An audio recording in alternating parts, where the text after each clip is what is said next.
কি হয়েছিল সেদিন আজিম আহমেদের সাথে মুখ খুললেন আরএস ফাহিম চৌধুরী। আসসালামু আলাইকুম এভরিওয়ান, আশা করি হয়তো সবাই ভালো আছেন। তো সবার মনে হয়তো অনেক প্রশ্ন আমাদের নিয়ে এই ঘটনার পরে। আসলে আমি আর কখনো ভিডিও করি নাই, হয়তো অনেক এক্সপ্লেনেশন আমরা দিতে পারি নাই, বিকজ আমাদের সাথে একটা ঘটনা যেটা ঘটে যায়। বিকজ আমরা একটা সিরাজগঞ্জ ব্লগে যাচ্ছিলাম আমরা সবাই। আজিমরে আমি কল দিছিলাম 10টায়, ও তো একটা ইভেন্টে ছিল, ইভেন্টের হচ্ছে বনানীতে নেভি একটা ইভেন্টে ছিল। বলছিলাম ব্লগে যেতেছি, যাবি? বলছে হ্যাঁ ভাই যাবো। তো এরপরে ঘটনার যেটা ঘটলো, গাড়িতে জায়গা না হওয়ার কারণে আমরা বলছি কি যাওয়া দরকার নেই। পরে বলছে না আমার যাইতে হবে। 12টা 5 মানে মই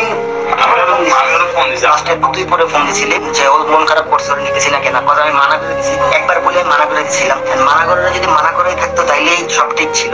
ও তখন মেসেজ করেছে যাওয়ার জন্য। তারপর মই আবার ওরা ফোন দিছে। তারপর ওরা আমরা আমি সামনে বসেছিলাম, ওই গাড়িতে সামনে বসে আমরা সিরাজগঞ্জে পৌঁছাই হচ্ছে 3:30 4টা থেকে। আর ওই ক্রস বার 3 যে ওই প্লেসে তো আমি যাই নাই, নতুন একটা নাকি রাস্তা হয়েছে, তো ওইখানে যারা সিরাজগঞ্জে যারা ছিল তো ওরাও বেসিক্যালি ওইখানে নিয়ে গেছিল। তো এখানে ওই যে মানে সূর্য উঠে, তো ওই জিনিসটা আর কি আমরা দেখতে গেছিলাম। তো ওই ফুটেজ গুলো ওখান পর্যন্ত নেয়া। তারপরে আমার গাড়িতেই উঠছে, তারপর আমার গাড়ি পিছনে উঠছে, আমি সামনে বসছি।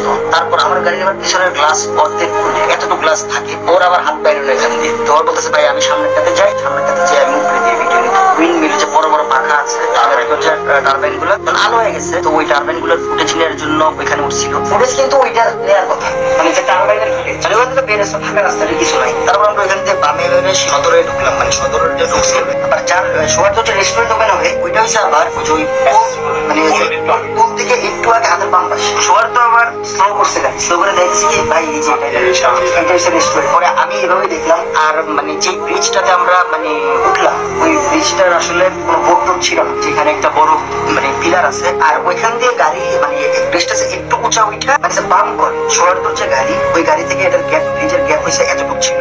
আমি যে গাড়িতে ছিলাম আমার গাড়ির ছাদ পুরোটা বাইজা গেছে। ওই রেস্টুরেন্ট আমি এভাবে দেখা জাস্ট এভাবে তাকাইছি সামনে। তো ফার্স্ট অফ অল দেখছি যে আমি মানে ক্যামেরাটা উঠতেছি, তখন আমি দেখছি যে জাস্ট ওই যে খাম্বাটার মধ্যে বাড়ি খেয়ে ভাবছি ক্যামেরা ভাবছি। আর ও যখন আমি উল্টে তাকাইলো না, তখন ভাবছি মানে ভয় পাইছে ক্যামেরাটা নিয়ে উঠছে। আর সবার গাড়ি থেকে আমি নামছি ফার্স্ট, আমি নাইমা ক্যামেরা উঠাই ওর হাতে দিতে গেছি। আর আমাদের গাড়ির পিছনের মানে আমি যে গাড়িতে ছিলাম ওটার স্পিড ছিল মনে করেন 15, কারণ ওটা তো বার এমনি লাভ দিয়ে উঠে তারপরে এমনি বাইজাও যেতে পারে, কিন্তু আমার গাড়ি বেঁচে গেছে। আমি বাজা দিয়ে পরে গেছি, তখন হসপিটালে গেছিলাম, তখন আমি গাড়ি নিচে দিয়ে ঢুকিয়ে দিছি। তো ওর গাড়ি থেকে এত ঢুকে আমি ক্যামেরা যখন দিতে গেছি না, তখন দেখছি যে গাড়ির সানরুফ ভাঙা ওখানে বসে আছে। আর ও কিন্তু গাড়ির সামনে ছিল, উল্টা হয়েছিল। উল্টা না হওয়ার কারণে ও দেখে নাই। তারপর আমরা যখন মানুষজন বলতেছে যে ড্রাইভার কি জানাই নাই যে ড্রাইভার নিচ দিয়ে নাকি পা দিয়ে ঠেলা দিছে, তাই উপরে খাম্বা আছে, যেটা আমরা যে গাড়ি চালাইছে তার থেকে শুনতে পারলাম, মানে খাম্বা আছে। আমাদের মানে আমার গাড়ির ওর গাড়ির ডিস্টেন্স বেশি ছিল না, মানে কতটুকু হবে একটা গাড়ির সমান ডিস্টেন্স সর্বোচ্চ।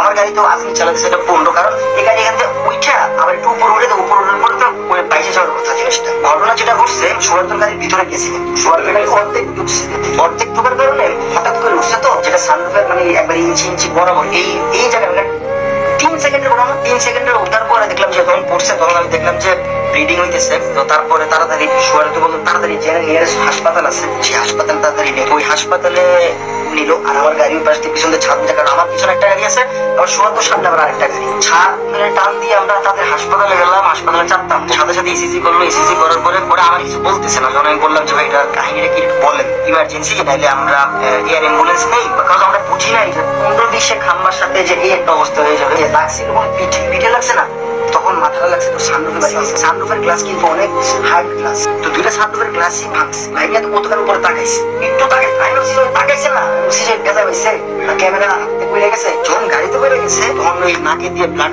আর কান দিয়ে ব্লাড দিকে আমরা নার্ভাস হয়ে গেছি। তারপরে হসপিটালে বললাম ভাই দেখেন যদি এটা এয়ার অ্যাম্বুলেন্সের ব্যবস্থা আছে বা এখান থেকে বেটার কোন জায়গা হসপিটাল আছে ওটা দেখেন। তখন আরেকটা ডাক্তার আসলো, তারপর ইসিজি করলো। তারপর সে বললো যে ভাই আরএস ফাহিম চৌধুরীর মুখে আপনারা তো সবই শুনলেন। মাত্র 1 সেকেন্ডের ভুলের কারণে তার প্রিয় বন্ধুকে হারিয়েছে।